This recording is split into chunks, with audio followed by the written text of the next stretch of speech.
نظر معلوم کرا دیتا ہے. اس کی بادشاہی اور علم آسمان اور زمین سب پر حاوی ہے اور اسے ان کی حفاظت کچھ بھی دشوار نہیں.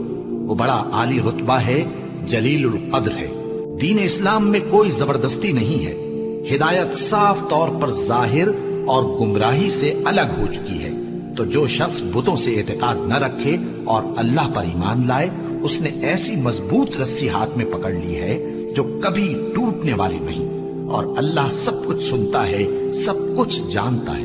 جو لوگ ایمان لائے ہیں ان کا دوست اللہ ہے کہ اندھیرے سے نکال کر روشنی میں لے جاتا ہے، اور جو کافر ہیں ان کے دوست شیطان ہیں کہ ان کو روشنی سے نکال کر اندھیرے میں لے جاتے ہیں. یہی لوگ اہل دوزخ ہیں کہ اس میں ہمیشہ رہیں گے.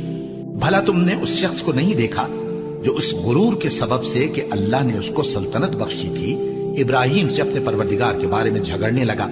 جب ابراہیم نے کہا میرا پروردگار تو وہ ہے جو زندگی دیتا ہے اور موت دیتا ہے، وہ بولا کہ زندگی اور موت تو میں بھی دے سکتا ہوں. ابراہیم نے کہا کہ اللہ تو سورج کو مشرق سے نکالتا ہے، آپ اسے مغرب سے نکال دیجئے. یہ سن کر وہ کافر ہکا بکا رہ گیا. اور اللہ بے انصافوں کو ہدایت نہیں دیا کرتا.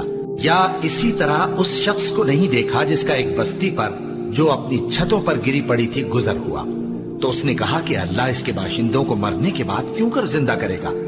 تو اللہ نے اس کی روح قبض کر لی اور 100 برس تک اس کو مردہ رکھا.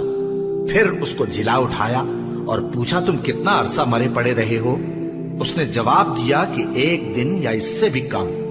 اللہ نے فرمایا نہیں بلکہ 100 برس مرے رہے ہو، اور اپنے کھانے پینے کی چیزوں کو دیکھو.